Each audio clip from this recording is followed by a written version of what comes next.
স্ফুলিঙ্গ ছড়ালো আসলে রাজাকার শব্দটাকে টার্গেট করি, ওটা দিয়েই আসলে বাসটা হলো, তারপরে তো মানুষ রাস্তায় নামলো, তারপরে এক দফা আসলো। এবং আমার কাছে আমি ব্যক্তিগতভাবে মনে করি রাজাকার শব্দটা তো ডেফিনেটলি এটা কাউকে আঘাত করার জন্য, একটা নিরপেক্ষ মানুষকে, পরবর্তী বাংলাদেশে যারা জন্মগ্রহণ করে তাদের জন্য খুবই কষ্টকর শব্দ। ডেফিনেটলি গুপ্তকেও ঠিক সেই পর্যায়ে নিয়ে যাওয়া হচ্ছে কিনা এটা কিন্তু সাধারণ মানুষের অনেক বড় একটা কনসার্নের জায়গাটা এখন, কারণ অনেক মানুষই কিন্তু এটা এনজয় করছে না। আমি জানি যে একজন পরিশীলিত রাজনীতিবিদ যিনি আছেন, যিনি যে দলই করুক না কেন, তিনি অপরপক্ষকে শালীনতা বজায় রেখে কথা বলবেন, কিন্তু যখন মাস পিপল প্র্যাকটিস হয়ে যায় এটা, আমি এরকম অনেক বিএনপি কর্মীকে জানি যারা বিপদের সময় কাজ করেছেন, তাদের কমেন্ট সেকশনে গিয়ে লেখা হয়, হয়তো বিএনপির পক্ষে নাই কথাটা, সে অনেকে লিখছে তুমি তো গুপ্ত হয়ে গেছো, and definitely as a human being তাকে এটা হার্ট করে। আমি খুব সিরিয়াসলি এই ইস্যুটা নিয়ে মাননীয় প্রধানমন্ত্রী বলছেন উনি কনসার্ন আছেন, এটা আমার কাছে ভালো লেগেছে। কারণ আমি আপনার সাথে বলেই ফেলছি, বিএনপির ভবিষ্যতে ঝুঁকি হবে গুপ্তরা। গুপ্তরা মানে হচ্ছে এই জামায়াত ইসলামী, আমি নাম তুলেই বলে ফেলি, জামায়াত ইসলামীর বহু সদস্য ইন ডিসগাইজ বিএনপির ভেতরে আছে, এই পারসেপশন বিএনপির সর্বোচ্চ পর্যায়েই আছে।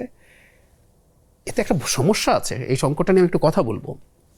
সো এই পারসেপশন আছে, এবং এই পারসেপশন যদি থাকে এদের বিরুদ্ধে তো ফাইট করতে হবে, কারণ না হয় আপনার দল ধ্বংস হয়ে যাবে ভেতর থেকে। জামায়াত ইসলামী বাংলাদেশের ফাইট করতে গেলেও তো ধ্বংস হয়ে যেতে পারে যদি পারফেক্টলি ডায়াগনোস করা না করে। আমি আসছি, ঠিক এই জায়গাটাতেই আসছি। তার আগে বলি, মানে এখন বিপদটা কোথায় হয়েছে। বাংলাদেশের রাজনীতিতে একটা ট্রাস্ট ইস্যু নষ্ট হয়ে গেছে। কেউ কেউ বলে গুপ্ত, ধরুন কেউ আন্ডারগ্রাউন্ডে আছে, আন্ডারগ্রাউন্ডে থাকা কিন্তু গুপ্ত না। গুপ্ত কথাটা বলা হয় আপনি ডিসগাইজ করছেন, আপনি করেন জামাত, আপনি আওয়ামী লীগ হয়ে গেছেন, আপনি আওয়ামী লীগ হয়ে আওয়ামী লীগের সাথে ছিলেন, তারপর এখন সুবিধা মতো আসলেন। This is the problem. জামাতের রাজনৈতিক কর্মকাণ্ড চালানো কঠিন ছিল, আই অ্যাগ্রি, এবং তাদের রাইট নিয়ে আমি প্রচুর কথা বলেছি। কিন্তু যখন এই ঘটনাটা ঘটে তখন হয় না, আস্থা নষ্ট হয়ে যায়। আপনি দল করছেন, বিএনপি করছেন, আপনার পাশের মানুষটা বিএনপি না, নাকি সে গুপ্ত, সে জামাত, এই বোধ তৈরি হয়ে যায়। দেখবেন বিএনপি শেখ হাসিনার সময় ফাইট করতে গেছে, প্রকাশ্যে ফাইট করছে, ছাত্রদল মার খেয়ে চলে এসছে, ক্যাম্পাসে থাকতে পারে নেই। ছাত্রদল পারে নাই তো পারেই নেই, ওকে আপনি চেনে নেই ছাত্রদল। ছাত্র শিবিরের কৌশলটা ভালো কি খারাপ ওই আলোচনা অন্য জায়গায়, কিন্তু সমস্যা তো হয়েছে এটা যে আপনি ওকে চিনতে পারেন না, ফলে একটা অবিশ্বাস তৈরি হয়েছে। এবং আপনি যেটা বললেন এই সম্ভাবনা এখন খুব আছে, বিএনপির মধ্যেই হয়তো পারস্পরিকভাবে একজন আরেকজনকে ঘায়েল করার জন্য এটা ব্যবহার করছে। তাতে যদি সঠিকভাবে ডায়াগনোস না হয় তাহলে তো আসলে ঝুঁকি থাকেই, এটাতে কোনো সন্দেহ নাই।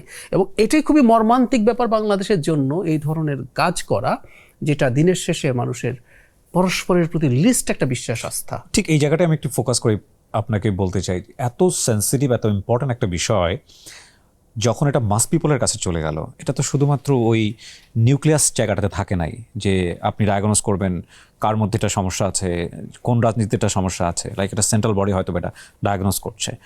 কিন্তু যখন মাস পিপলের মধ্যে এই কালচারটা ছড়িয়ে যাচ্ছে যে আমার মতের বিপক্ষে গেলেই তুমি গুপ্ত, বা একটু হয়তো বা দেখা গেল সে বিএনপির পক্ষে না, একটু হয়তো নিউট্রাল জায়গা থেকে কথা বলা শুরু করেছে, সঙ্গে সঙ্গে সে তাকে ট্যাগ লাগিয়ে দেওয়া হচ্ছে, এটা কি ভালো কিছু হলো? এমন কোনো ঔষধ নাই যেটা সাইড এফেক্ট নাই, ট্রু, থাকবেই। আমরা আসলে ওজন করি। এখন যে সংকটটা হয়েছে, এই যে আপনি যেটা বললেন মতের সাথে মিলল না বলে গুপ্ত বলে দেওয়ার প্রবণতা কারো দিক থেকে হতে পারে না তা না, কিন্তু একই সাথে জনগণকে এই সতর্কতাটাও আমাদের দিক থেকে দেয়া দরকার, যাকে তুমি মনে করছো ও বিএনপি, বা মনে করছো ও আসলে খুবই নিউট্রাল একজন মানুষ, সে আসলে সেটা না। এই জন্য বলছি পরিচয়টা ক্লিয়ার হওয়া দরকার আছে।